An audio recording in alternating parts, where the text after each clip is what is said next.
تو حدیث کے الفاظ ہیں وہ بندہ اس طرح ہو گیا جیسے مردہ زندہ ہو جاتا ہے اس کے اثر سے دم. بکریوں کا ریوڑ والے کیا. اب صحابہ کرام میں اختلاف ہو گیا. ایک گروہ نے کہا کہ یہ تو آپ نے قرآن پڑھنے کی اجرت لے لی ہے تو حرام ہے.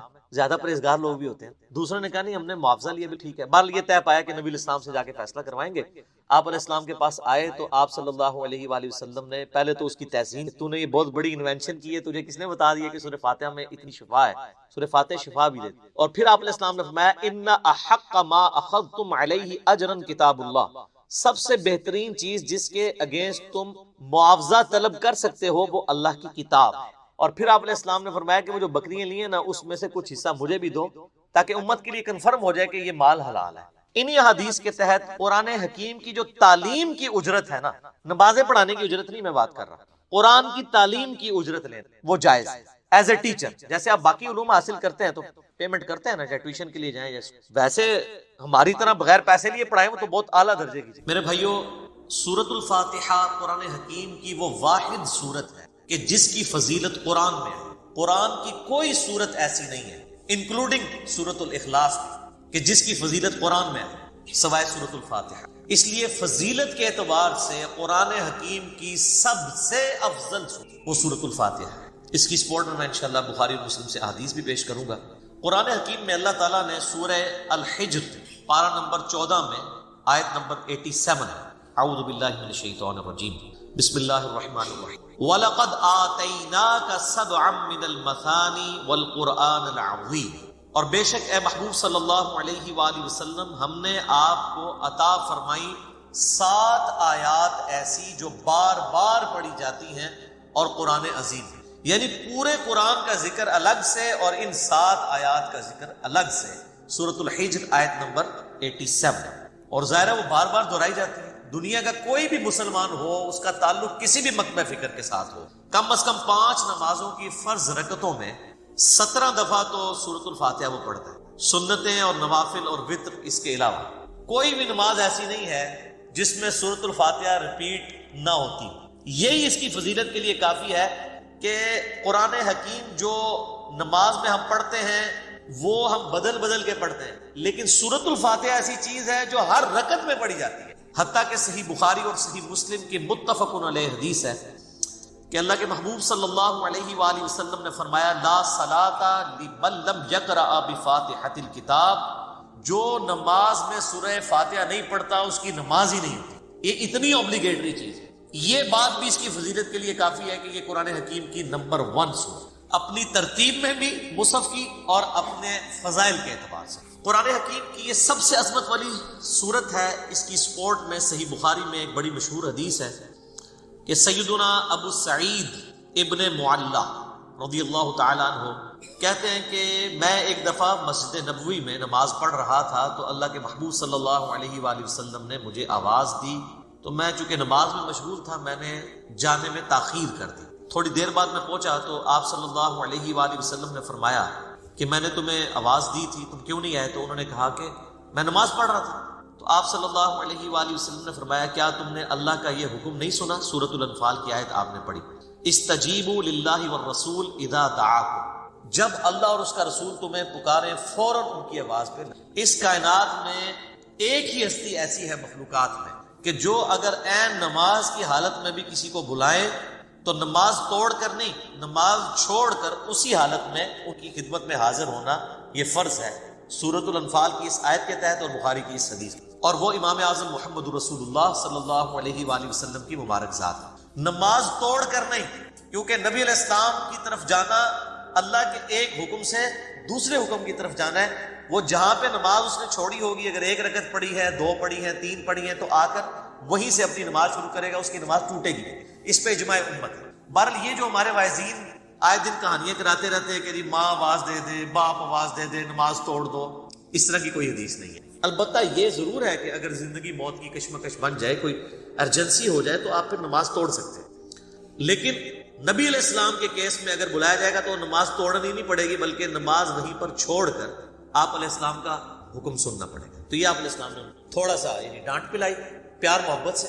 پھر آپ نے اس صحابی کا ہاتھ اپنے ہاتھوں میں پکڑا اور پھر فرمایا کہ میں اس مسجد سے باہر نکلنے سے پہلے تمہیں قرآن حکیم کی سب سے عظیم صورت سکھاؤں گا. آپ علیہ السلام کی عادت تھی کہ آپ اگر کسی کو تھوڑا سا بھی سختی سے پیش آتے تھے تو پھر اس کے ساتھ دل جوئی بھی فرماتے. آپ ہاتھ پکڑے اور فرمایا کہ میں تمہیں نا ایک تحفہ دوں گا. وہ صحابی کہتے ہیں پھر تھوڑی دیر بعد جب ہم مسجد سے باہر نکلے تو مسجد سے نکلتے ہوئے میں نے نبی علیہ السلام سے کہا یا رسول اللہ اپنا وعدہ پورا کریں. آپ نے مجھے کہا تھا کہ آپ مجھے قرآن کی سب سے عظمت والی صورت تعلیم فرمائیں گے. تو آپ علیہ السلام نے فرمایا کہ وہ صورت ہے الحمدللہ رب العالمین، یعنی سورۃ الفاتحہ.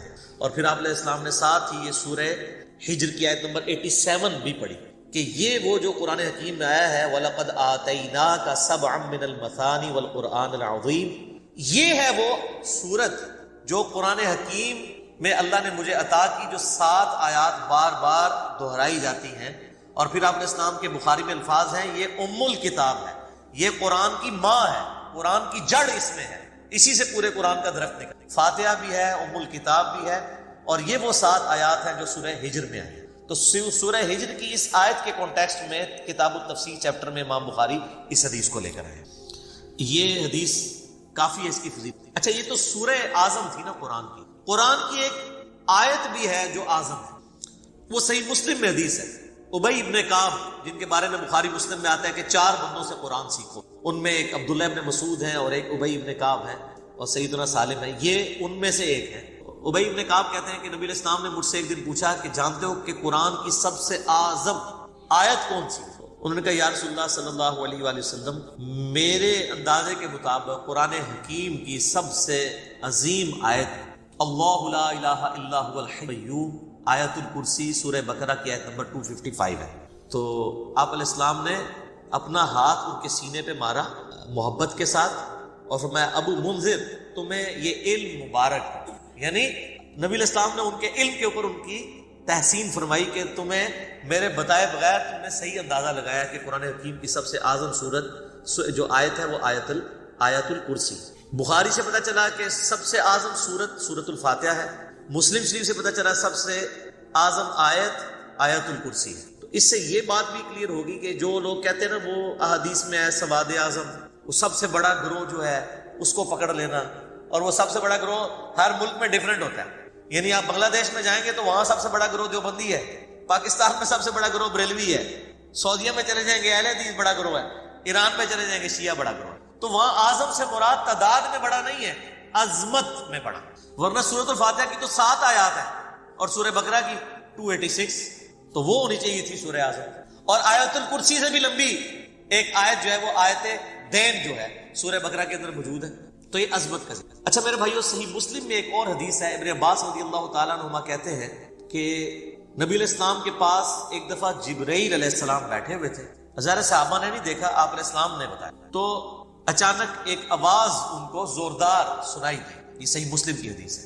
تو حضرت جبرائیل علیہ السلام نے نگاہ اٹھا کے اوپر دیکھا اور کہا یا رسول اللہ آج آسمان کا ایک ایسا دروازہ کھلا ہے جو آج سے پہلے کبھی نہیں کھلا، اور اس دروازے سے ایک فرشتہ زمین پر اترا ہے. اتنے میں وہ فرشتہ حاضر ہوا نبی اسلام کی خدمت میں.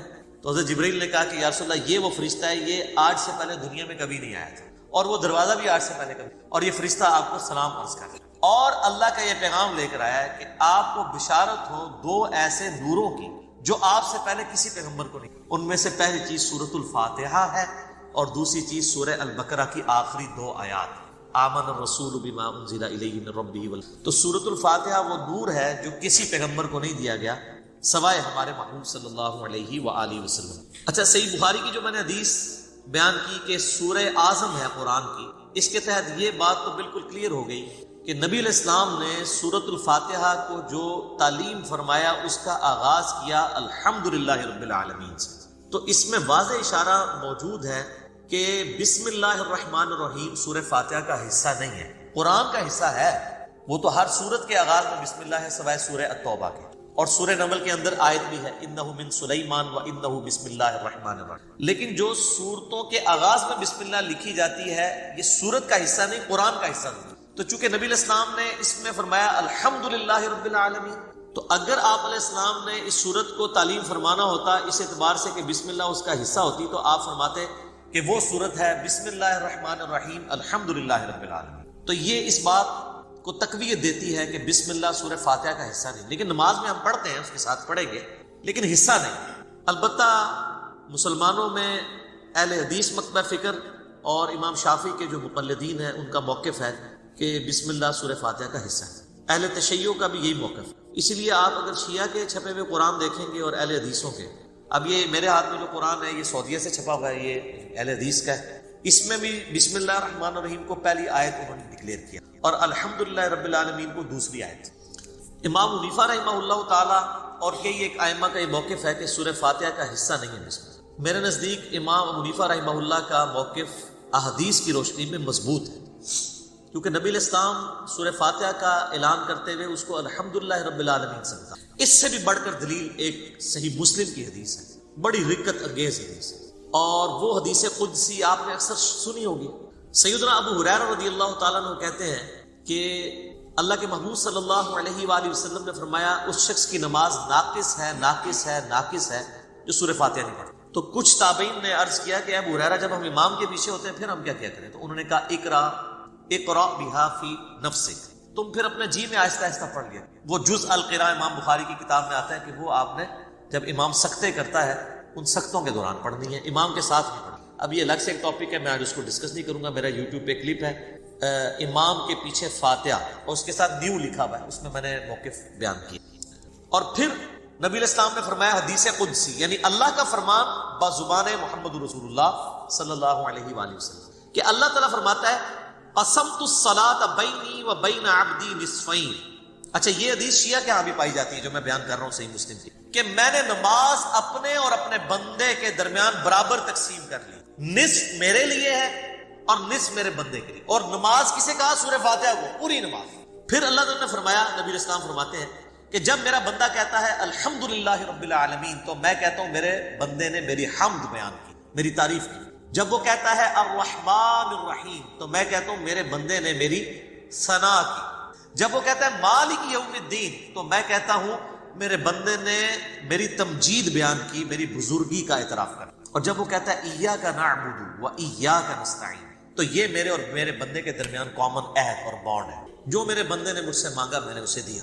اور جب میرا بندہ کہتا ہے اہدنا الصراط المستقیم صراط الذین انعمت علیہم غیر المغضوب علیہم ولا الضالین آمین، تو میرے بندے نے جو مجھ سے مانگا اس دعا میں نے اسے عطا کر دیا. یہ حدیث بھی اس بات کا ثبوت ہے کہ سورہ فاتحہ کا حصہ بسم اللہ نہیں ہے، ورنہ تو یہ سٹارٹ یہاں سے ہوتی کہ جب میرا بندہ کہتا ہے بسم اللہ الرحمن الرحیم تو میں کہتا ہوں میرے بندے نے میرے نام سے آغاز کیا. جب وہ کہتا ہے الحمدللہ رب العالمین تو میں کہتا ہوں میرے بندے نے میری حمد کی. تو اس حدیث میں بھی، حدیث قدسی میں بھی سورہ فاتحہ کا آغاز الحمدللہ رب العالمین سے. لہذا اہل تشیع اور اہل سنت میں اہل حدیث اور شافعی ہے جو شوافع، ان کا موقف مضبوط نہیں ہے اس مسئلے میں. امام حنیفہ رحمہ اللہ کا موقف اس مسئلے میں، جہاں کئی مسئلوں میں ان کے موقف غلط ہے، اس مسئلے میں ان کا موقف کہ سورہ فاتحہ کا حصہ نہیں ہے بسم اللہ. اس سے بھی بڑھ کر بخاری و مسلم میں حدیث ہے، انس بن مالک کہتے ہیں میں نے پوری زندگی نبی علیہ السلام کے پیچھے نماز پڑھی، اس کے بعد حضرت ابو بکر کے پیچھے، پھر حضرت عمر کے پیچھے، پھر حضرت عثمان کے پیچھے. میں نے ان چاروں میں کسی کو بھی قرات کا آغاز نماز میں بسم اللہ سے کرتے ہوئے نہیں سنا، ہمیشہ الحمدللہ رب العالمین سے سنا. وہ ثنا تو خاموشی سے پڑھی جاتی ہے نا، اور بسم اللہ. قرات کا آغاز وہ کرتے تھے الحمد سے.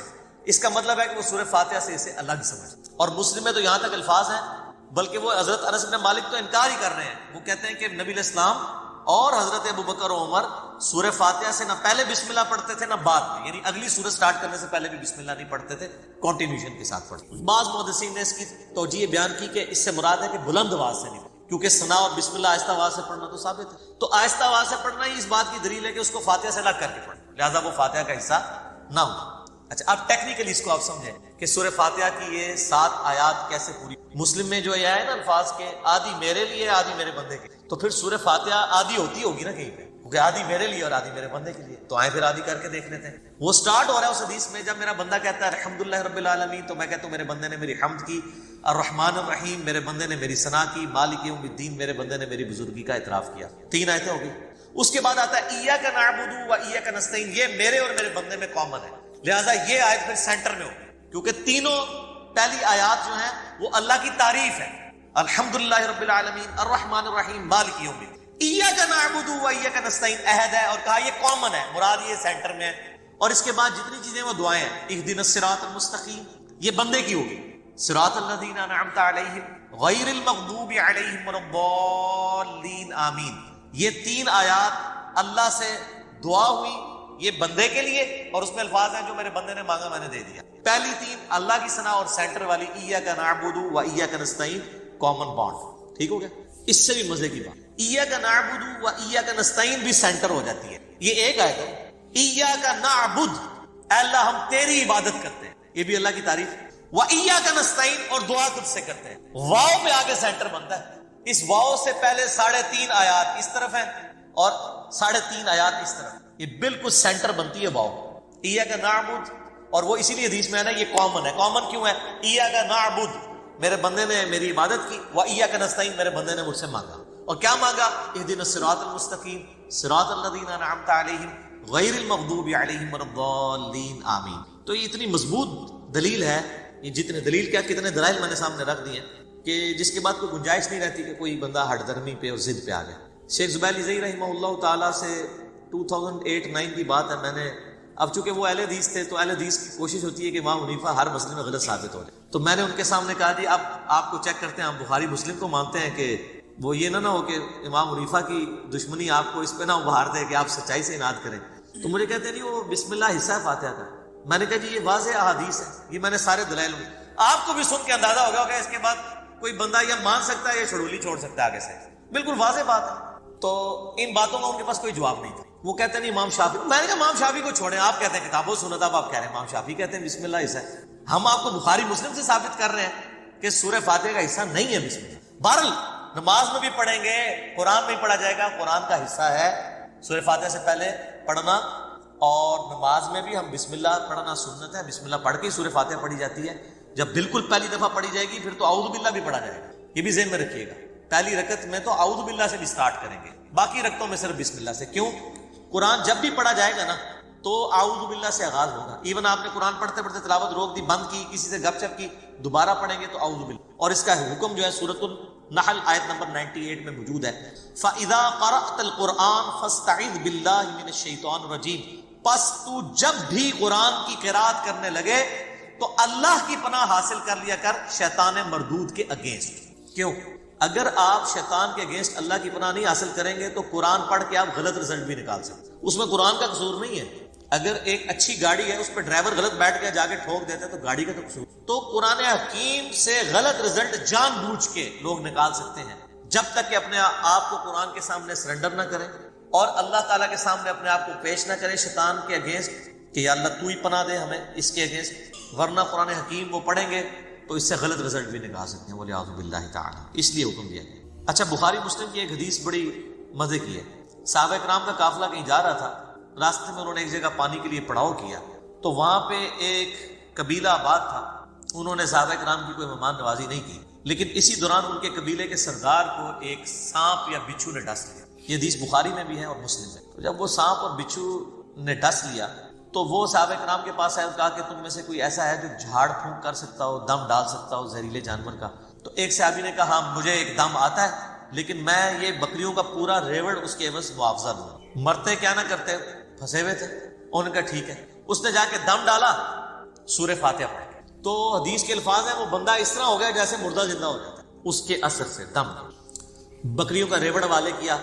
اب صحابہ کرام میں اختلاف ہو گیا، ایک گروہ نے کہا کہ یہ تو آپ نے قرآن پڑھنے کی اجرت لے لی ہے تو حرام ہے، زیادہ پرہیزگار لوگ بھی ہوتے ہیں نا، دوسرے نے کہا نہیں ہم نے معاوضہ لیا، بالکل ٹھیک ہے۔ بال یہ طے پایا کہ نبی الاسلام سے جا کے فیصلہ کروائیں گے، آپ علیہ السلام کے پاس آئے تو آپ صلی اللہ علیہ وآلہ وسلم نے پہلے تو اس کی تحسین کی کہ تو نے یہ بہت بڑی انوینشن کی ہے، تجھے کس نے بتا دیا کہ سورہ فاتحہ میں اتنی شفا ہے، سورہ فاتحہ شفا بھی دیتی ہے۔ اور پھر آپ علیہ السلام نے فرمایا ان احق ما اخذتم علیہ اجرا کتاب اللہ، سب سے بہترین چیز جس کے اگینسٹ تم معاوضہ طلب کر سکتے ہو وہ اللہ کی کتاب۔ الحمدللہ رب العالمین، تمام تعریفیں اس اللہ کے لیے ہیں جو تمام جہانوں کا پالنے والا، یہ بھی ترجمہ درست ہے، اور تمام جہان والوں کا پالنے والا، یہ ترجمہ بھی عربی لنگوسٹک کے اعتبار سے۔ تمام جہان سے مراد جیسے اب جتنی سپیشیز دنیا میں آباد ہیں وہ ہر ایک کا ایک اپنا جہان ہے، پرندے ہیں پرندوں کا ایک اپنا جہان ہے، حیوانات ہیں ان کا اپنا ایک جہان ہے،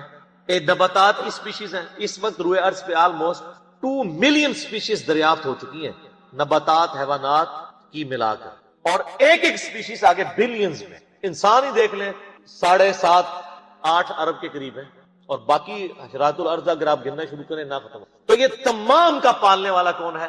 اللہ الرحمن الرحیم، وہ انتہائی رحم فرمانے والا ہے۔ الرحمن کہتے ہیں جیسے اسی سے لفظ، یہ اسی یعنی آپ سمجھ لیں عربی لنگوسٹک کے اعتبار سے طوفان بھی عربی کا لفظ ہے، یعنی ٹھاٹھے مارتا ہوا سمندر ہے اس کی رحمت کا، اور سمندر تو کبھی کبھی جوش میں آتا ہے نا، اللہ کی رحمت وہ ہے کہ الرحیم مستقل رہتی ہی ٹھاٹھے مارتے ہوئے سمندر کی طرف، الرحمن الرحیم۔ حتیٰ کہ بخاری و مسلم میں حدیث ہے، نبی علیہ السلام نے فرمایا اللہ تعالیٰ نے مخلوقات کی پیدائش سے پہلے اپنے پاس اپنے عرش پہ یہ عبارت لکھ لی تھی کہ میری رحمت میرے غضب پہ بھاری رہی۔ قرآن میں بھی ہے وَكَتَبَ عَلَى نَفْسِهِ الرَّحْمَةَ، کہ یہ اللہ نے اپنے اوپر خود لازم کر لیا کہ میں ہر حال میں رحم ہی کروں۔ رحم والا جو اللہ تعالیٰ کا پہلو ہے یہ ڈومیننٹ۔ سورہ فاتحہ جو ہے وہ ذہن میں رکھیے گا، قرآن کی ماں ہے، ام الکتاب ہے، فاتحہ ہے قرآن کھولنے والی چیز، اس میں جو جو چیز آ رہی ہے نا اس کی جڑ پڑ رہی ہے نا، وہ پورا قرآن اسی جڑ سے پھر اگنے والا وہ بڑا تناور درخت ہے، ہر چیز کی جڑ سورہ فاتحہ۔ مالک یوم الدین، وہ مالک ہے قیامت کے دن کا۔ دنیا میں تو کئی بادشاہ ہیں، اس کی اجازت سے، اس کی مرضی سے نہیں، اجازت سے۔ اجازت یہ ہے کہ کھلی چھٹی ہے، مرضی نہیں کہ وہ غلط کام کرے، وہ بس اللہ نے 2 راہیں دکھا دی ہیں، انا ہدیناہ السبیل اما شاکرا و اما کفورا، ہدایت کا راستہ واضح کر دیے، چاہے تو شکر گزاری کی روش اختیار کرو، کھانا شکر۔ لیکن قیامت کے دن صرف اللہ ہی کا حکم چلے گا، دنیا والے جتنے احکامات ہیں کہ سب کے سب پاورز لوگوں کی طرف سے جو اللہ تعالیٰ نے دی ہیں وہ سلب کر لیا۔ لمن الملک اليوم للہ الواحد القہار، آج کس کی بادشاہت ہے؟ اس قہار کی جو سب پہ چھایا ہوا ہے، قہار کہتے ہیں سب پہ چھانے۔ تو قیامت کے دن کا مالک ہے۔ یہ ایک ایک آیت کے اوپر ایک ایک گھنٹہ بولا جا سکتا ہے، لیکن چونکہ ہم نے پورا قرآن کور کرنا ہے تو اس میں 7 آیات آئیں گی کراس کر۔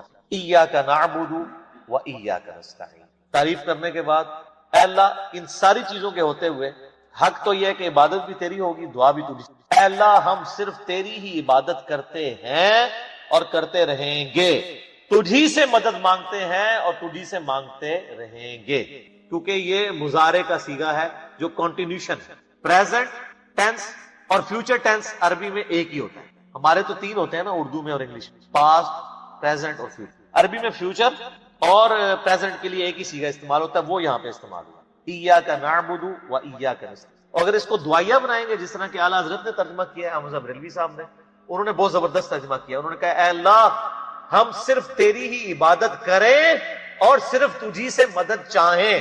یہ لادہ بات ہے کہ وہ خود اور ان کے ماننے والے غیر اللہ سے بھی مانگتے رہے ہیں، ترجمہ ٹھیک کیا ہے۔ اسی لیے میں کہتا ہوں قرآن میں کوئی چیز نہیں داخل ہو سکتی، قرآن کا ترجمہ فٹ ہے، آپ کسی کا اٹھا کے دیکھیں، ترجمہ سب نے ٹھیک کیا۔ اچھا عبادت میں تو دعا بھی شامل ہے، جامعہ ترمذی میں حدیث ہے، سنن نسائی میں حدیث ہے، ابن ماجہ میں الدعاء هو العبادہ، دعا عبادت ہے۔ تو جب دعا عبادت ہے تو ایاک نعبد میں دعا شامل تھی، کہ پھر ایاک نستعین کیوں آیا؟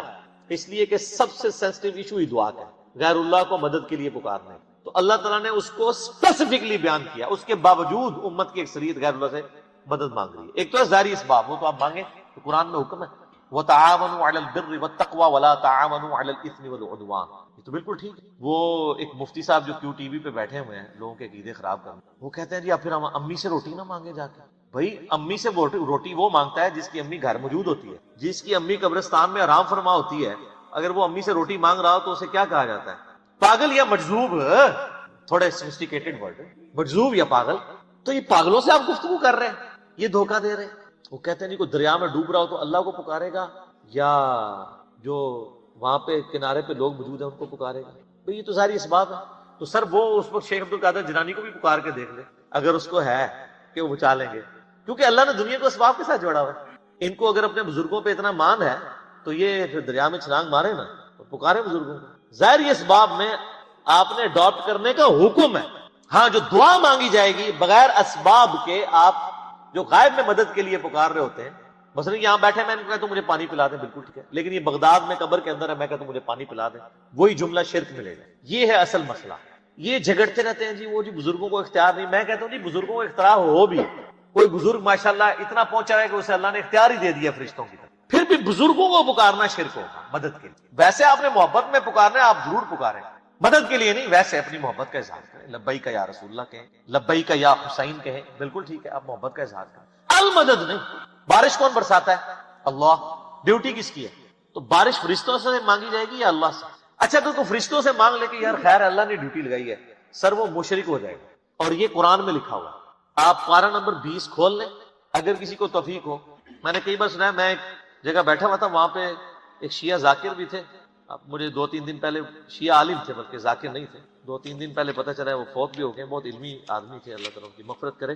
تو وہ ان کے ساتھی بیٹھے تھے، وہ کہتے ہیں جی ٹھیک ہے ہم یا علی مدد نہیں کہنا چاہیے، لیکن جو یا علی مدد کہتا ہے آپ اسے کیوں کہتے ہیں، وہ شرک کر رہا ہے۔ میں نے کہا اس لیے قرآن میں لکھا ہے، تو میں نے یہ آیت سورہ النمل کی آیت نمبر 62 پارہ نمبر 20 کے آغاز میں، امن یجیب المضطر اذا دعا ویکشف السوء ویجعلکم خلفاء الارض االہ مع اللہ، بھلا بتاؤ تو کون ہے جو مصیبت میں گھرے ہوئے شخص کی فریاد کو سنتا ہے اور اس کی تکلیف اس سے دور کرتا ہے، اور تمہیں اپنے ماں باپ کے مرنے کے بعد خلیفہ کرتا ہے اس زمین پر۔ االہ مع اللہ، کیا اللہ کے ساتھ کوئی اور الہ بھی ہے جس کی ایکوالٹی ہو؟ قلیلا ما تذکرون، بڑے کم لوگ ہی نصیحت پکڑتے ہیں۔ تو میں نے کہا اللہ تعالیٰ کہہ رہا ہے کہ جس کے بارے میں تمہارا یہ عقیدہ ہے نا کہ وہ مصیبت اور پریشانی میں تمہارا مشکل کشا ہے، تو گویا الہ ہے وہ۔ اور سب سے پہلے تو مولا علی ان کے گریبان پکڑیں گے جنہوں نے مولا علی کے بارے میں عقیدہ گھڑ لیا۔ مولا علی بھی اپنی نمازوں میں اللہ کو پکارتے تھے، مولا علی کا ماننے والا بھی ہوگا جو اللہ کو۔ پھر بڑے بڑے دھوکے ہیں جی، وہ کہتے ہیں جی وہ جی غیر اللہ سے مدد کہتے ہیں حرام ہے، اور کون کہتا ہے غیر اللہ سے مدد حرام ہے؟ آپ یہودی سے بھی مدد لیں، بخاری مسلم میں حدیث ہے، نبی علیہ السلام جب فوت ہوئے ہیں آپ کی زرہ ایک یہودی کے پاس گروی رکھی ہوئی، لیکن جو سامنے موجود نہیں اس سے تو نہیں آپ اسباب کے طور پر مدد لے سکتے۔ وہ جی قرآن میں غیر اللہ سے مدد کہا ہے، کدھر ہے جی؟ وہ کہتے ہیں مستعینوا بالصبر، نماز اور صبر سے اللہ کی مدد چاہتے ہیں، تو وہ مدد تو اللہ کی چاہ رہے ہیں، یا یہ کہہ رہے ہیں کہ المدد یا نماز میری مشکل کشا، المدد یا صبر مشکل کشا، آگے نہیں پڑھتے ان اللہ مع الصابرین، صبر کرنے والوں کے ساتھ اللہ ہوگا۔ وہ کہتے ہیں حضرت عیسیٰ علیہ السلام نے کہا تھا من انصاری اللہ، کون ہے جو اللہ کے لیے میرا مشکل کشا بنے؟ وہ تو ظاہری اسباب میں، ہمارے نبی علیہ السلام کے بھی صحابہ آپ کے جو ساتھی تھے وہ آپ کے اسباب میں آپ کے مشکل کشا تھے، لیکن وہ والا مشکل کشا نہیں کہ جو آپ وہ سمجھ رہے ہیں، ورنہ اگر نبی کا مشکل کشا صحابہ اکرام تھے تو پھر تو ان کا مرتبہ اوپر ہو گیا۔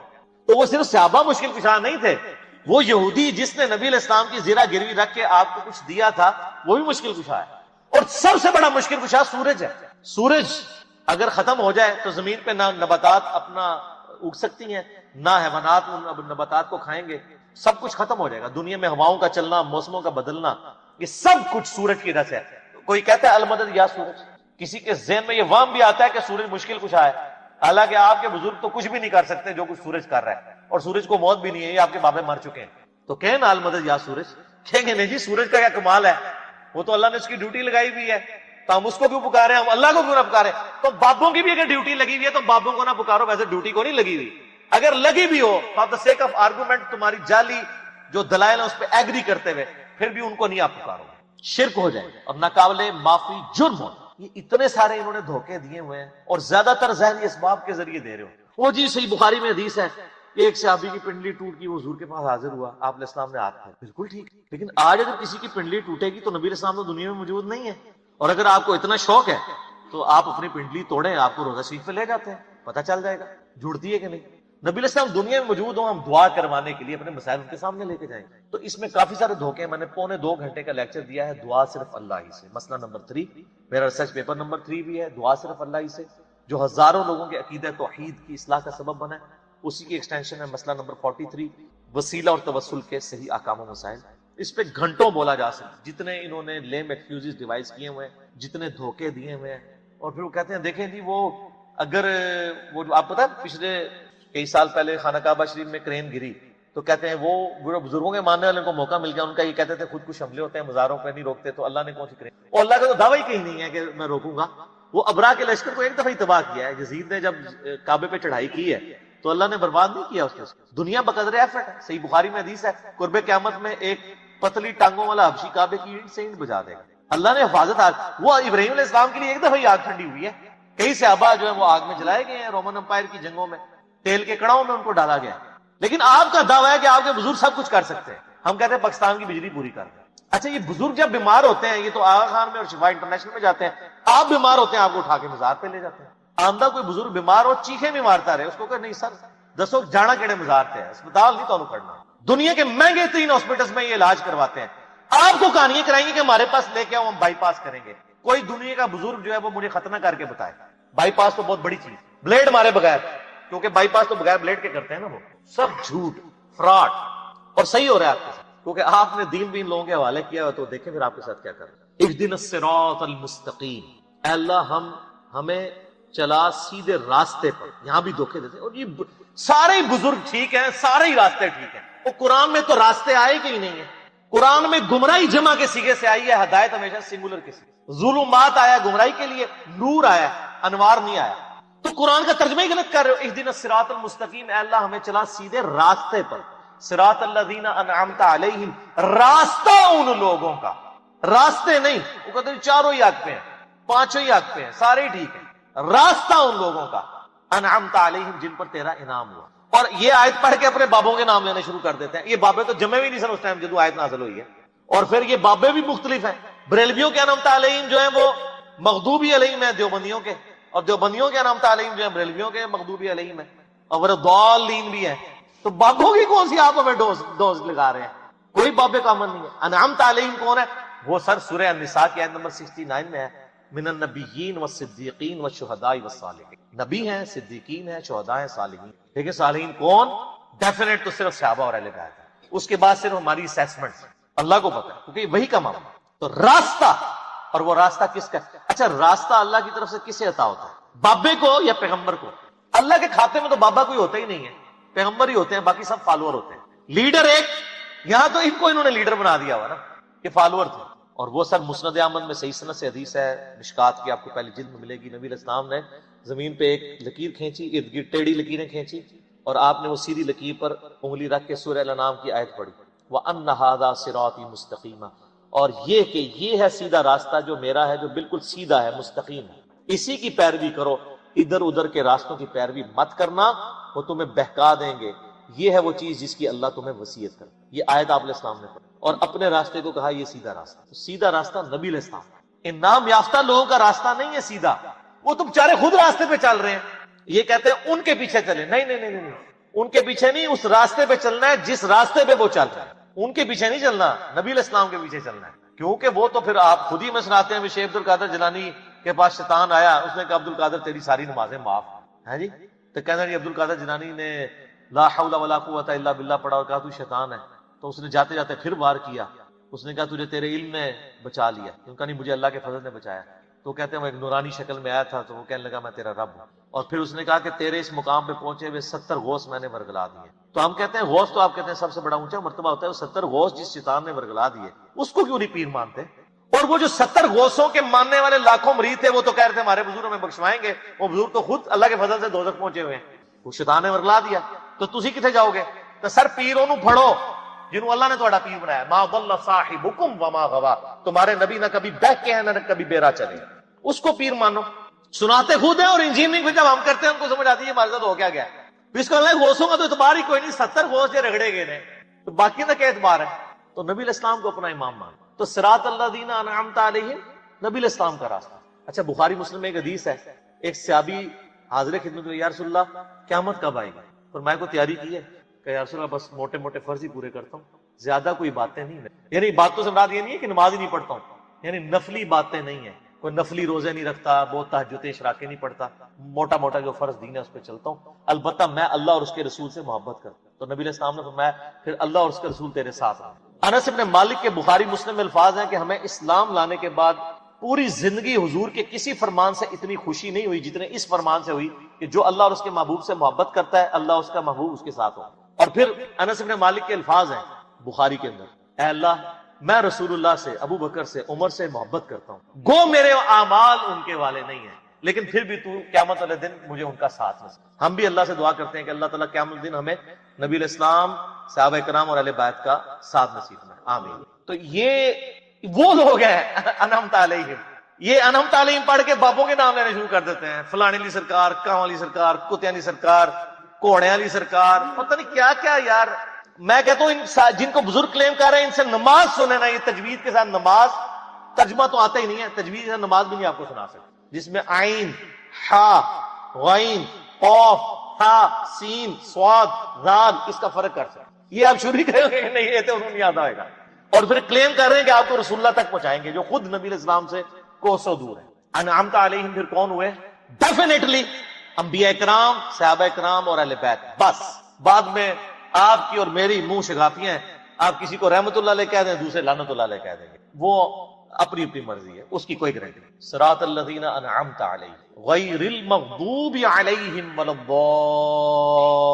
الضالین آمین۔ بچانا ان کے راستے سے کہ جن پر تیرا غضب ہوا اور جو گمراہ۔ اور اس کے بعد بخاری مسلم میں الفاظ ہے کہ نبی علیہ السلام سورہ فاتحہ جب بھی پڑھتے تھے تو آمین، آمین آہستہ آواز میں، اونچی آواز میں، یہ بھی اختلاف ہے۔ بعد امام ترمذی نے پوری بحث کی ہے جس میں انہوں نے یہی راجح قول اختیار کیا ہے کہ جو جہری نمازیں ہیں ان میں آمین اونچی کہی جائے گی، اور جو زور اثر کی نمازیں ہیں اس میں آمین آہستہ کہی۔ بہرحال آمین کہنا سنت ہے، یہ آمین قرآن کا حصہ نہیں ہے، اسی لیے سورہ فاتحہ جب قرآن میں لکھی ہوتی ہے کبھی غور سے آپ نے دیکھا نہیں ماں آمین نہیں لکھی، کیونکہ وہ نماز یعنی نماز میں سنت ہے، قرآن کا حصہ نہیں ہے۔ اور بخاری مسلم کے الفاظ ہیں کہ اس وقت فرشتے بھی آمین کہتے ہیں، اور جب امام آمین کہتا ہے تو جس کی آمین فرشتوں کے ساتھ مل جائے اللہ تعالیٰ اس کی مغفرت فرمائے۔ اسی لیے اس چیز کا اہتمام کیا جاتا ہے کہ آپ والضالین سے پہلے شامل ہیں۔ تو یہ غیر المغضوب علیہم والضالین، اس میں طویل خاص کے اعتبار سے تو ظاہر ہے کہ جو نبی علیہ السلام کی امت سے پہلی امتیں جو گمراہ ہوئی ہیں، جن پر اللہ کا غضب ہوا، وہ تو قرآن پھر ہمیں بتاتا ہے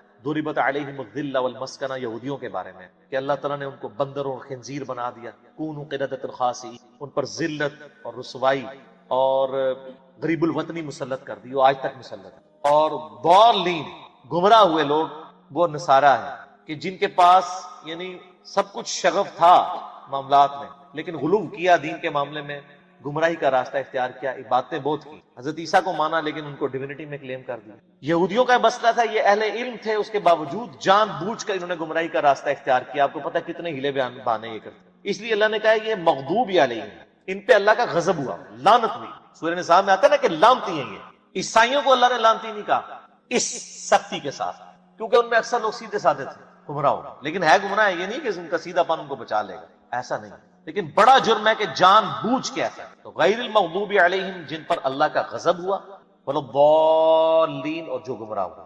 یہ آخری آیت ہے۔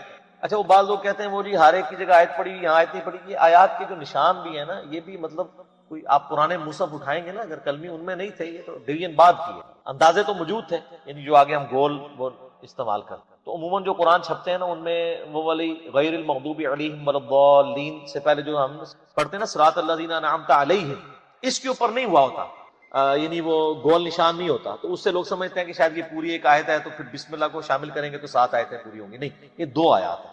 اور میں نے ٹیکنیکلی جو دلائل رکھے ہیں اس سے یہ چیز ثابت ہوتی ہے کہ سورہ فاتحہ کا حصہ بسم اللہ شریف۔ اب یہ سورہ فاتحہ جو ہے اگر آپ اس کو اوور ویو کریں نا تو قرآن پاک میں جتنی بھی چیزیں بیان ہونی ہیں آئندہ آنے والے قرآن میں، سب کی جڑ اس کے اندر موجود ہے۔ اسلام کے بنیادی 3 عقائد کون سے ہیں؟ عقیدہ توحید، عقیدہ رسالت اور عقیدہ آخرت، یہی ہے نا، یہ 3 عقیدے سورہ فاتحہ میں موجود۔ عقیدہ توحید الحمدللہ رب العالمین الرحمن الرحیم مالک یوم الدین ایاک نعبد و ایاک نستعین۔ عقیدہ آخرت مالک یوم الدین، بدلے کے دن کا مالک، اور اہدنا الصراط المستقیم صراط الذین انعمت علیہم۔ عقیدہ رسالت، کیونکہ رسولوں کو اللہ تعالیٰ راستہ اختیار کرتا ہے، وہی دیتا ہے نا آگے، امتوں کو رسولوں کے ذریعے دیا جاتا ہے۔ تو پورے قرآن کا جو یعنی آپ سمجھیں عقائد کی بنیاد اس صورت میں ہے کہ تمہیں مرنے کے بعد اپنے رب کے حضور پیش ہونا ہے، وہ قیامت کے دن کا مالک ہے۔ قیامت میں اللہ کے پاس پہنچنے سے پہلے رسولوں کا راستہ اختیار کر لو، توحید کا راستہ اختیار کر لو، اور اللہ سے یہ بھی دعا بھی مانگتے رہو کہ اللہ تعالیٰ گمراہی کے راستے سے اور